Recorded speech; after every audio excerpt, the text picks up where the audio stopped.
নমস্কার।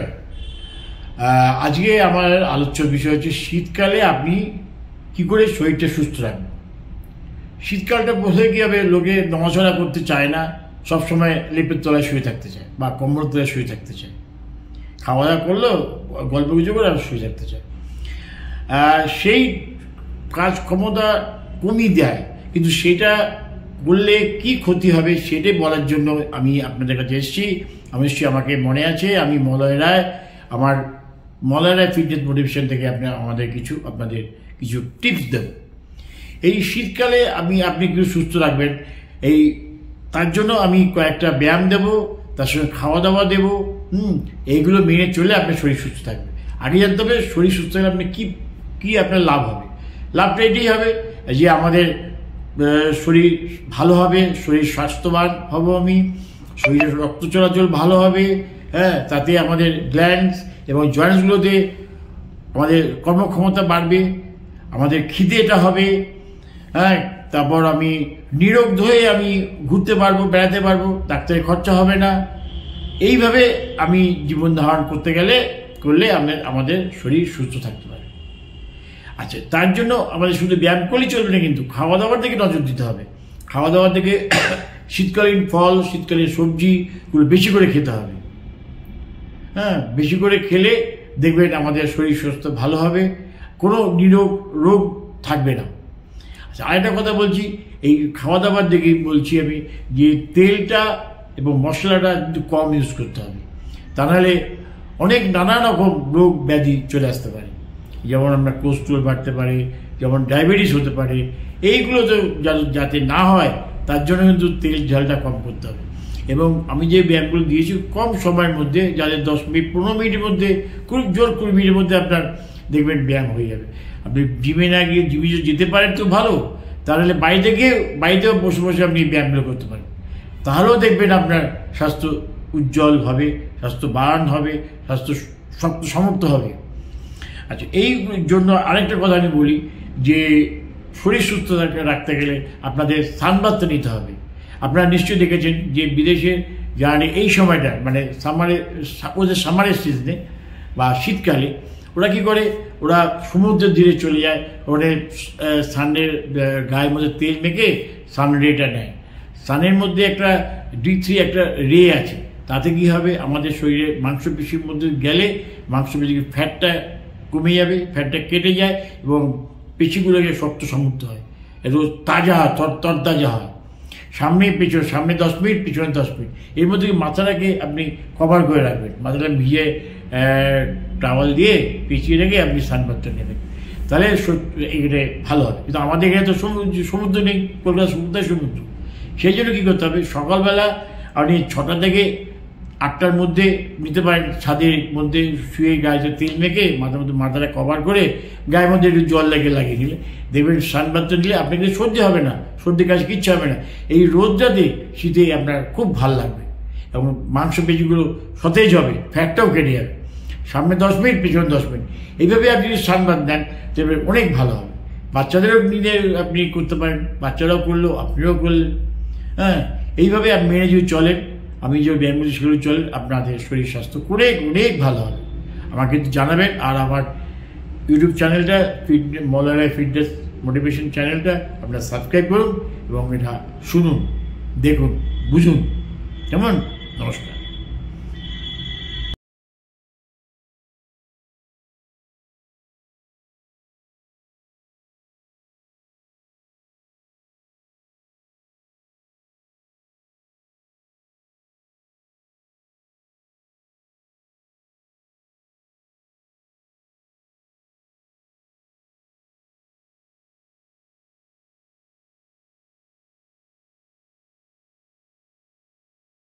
আজকে আমি দেখাচ্ছি যে শীতকালে আপনি কি ব্যায়াম করুন, তাড়াতাড়ি আপনার ব্যায়াম করতে হবে। কেমন? আর সময় তো নেই লোকের, স্কুল কলেজ চাকরি বাকরি কত কিছু আছে।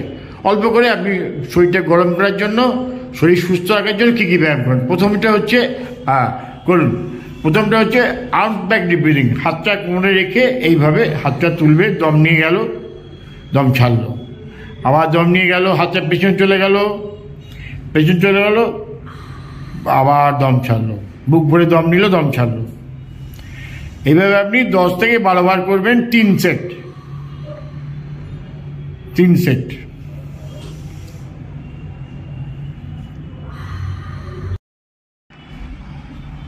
এবার সাইডে হচ্ছে, পাটাকে সাইডে থেকে তুলতে হবে।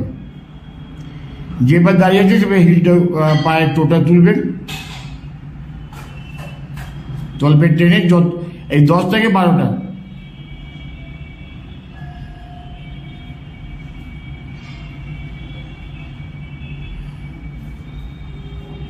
আবার অপর পায়ে। দমটা কিন্তু স্বাভাবিক, দমে কোনো ব্যাপার নেই। পাটা যতটা পারবেন তুলবেন, আর যে পায়ে দাঁড়িয়ে আছেন সে পায়ে হিলটা উঠবে।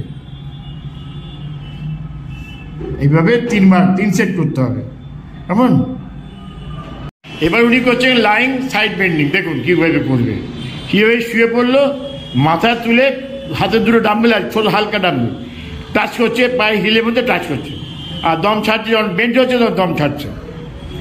একবারে আপনি এই 15 থেকে 10 থেকে 15 বার একটু বাড়াতেও পারেন আপনি।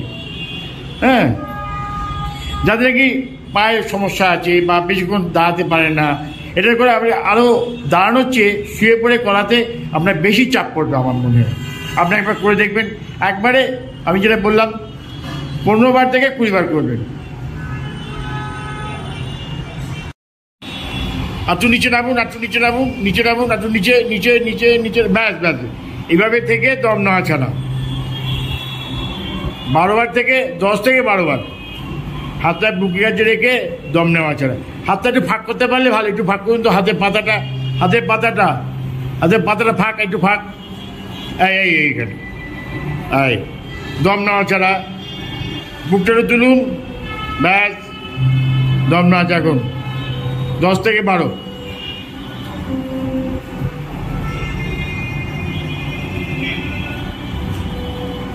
সমাসনের সময় কিন্তু একদম শরীরটা রিল্যাক্স করতে হবে। হাত, পা, মাথা, বুক সমস্ত রিল্যাক্স। এটাকে সমাসন মানে অ্যাজ এ সবের মতন আসুন, মানে মৃতের মতন আসুন। এই রিল্যাক্স করে থাকলে দেখবেন যাদের ঘুম হয় না, যারা ঠিক মতন এই সমাসন করতে পারে তাদের নিশ্চয়ই ঘুম হবে রাত্রিবেলা। হ্যাঁ, করছেন অ্যাপস এক্সারসাইজ। দেখুন এই মেশিনের মধ্যে মাথা রেখেছে, যাদের কোমরে ব্যথা আছে, স্পন্ডিলাইটিস, ঘাড়ে ব্যথা আছে, তারা কিন্তু এটা করতে পারে, তাহলে তাদের কোনো অসুবিধা হবে না। আর এটা পেটে খুব চাপ পড়ে, দম ছাড়তে মাথাটা তুলছে খুব অ্যাজ ইউজুয়ালভাবে। এখনো ওয়েট হালকা ওয়েটই করতে হবে, দেখবেন কতটা পেটে চাপ পড়ে। একবারে 20 থেকে 25টা আপনি অ্যাডলিস্ট করতে পারবেন। এইভাবে 3 বার।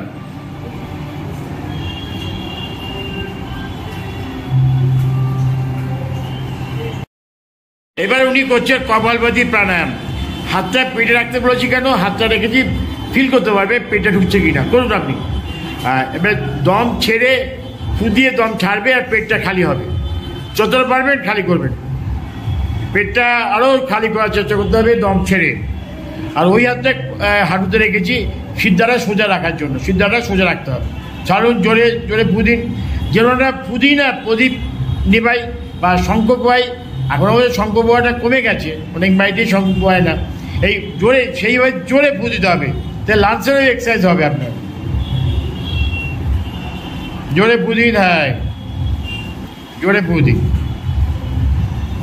গুড। একবারে আপনি এই 50টা করতে পারেন ফু দেওয়াটা। যত জোরে ফু দেবেন ততই আপনার লাঞ্চের এক্সারসাইজ হবে, এটা যেন মনে থাকে। এবার পেটেরও কাজ হবে, হজম শক্তি ভালো হবে, গ্যাস হবে না, অম্বল হবে না, খিদের চাহিদা বাড়বে। এটা করা খুব ভালো, সবাই এটা করতে পারে, ছেলে মেয়ে সব বয়সের লোকেই এটা করতে পারে।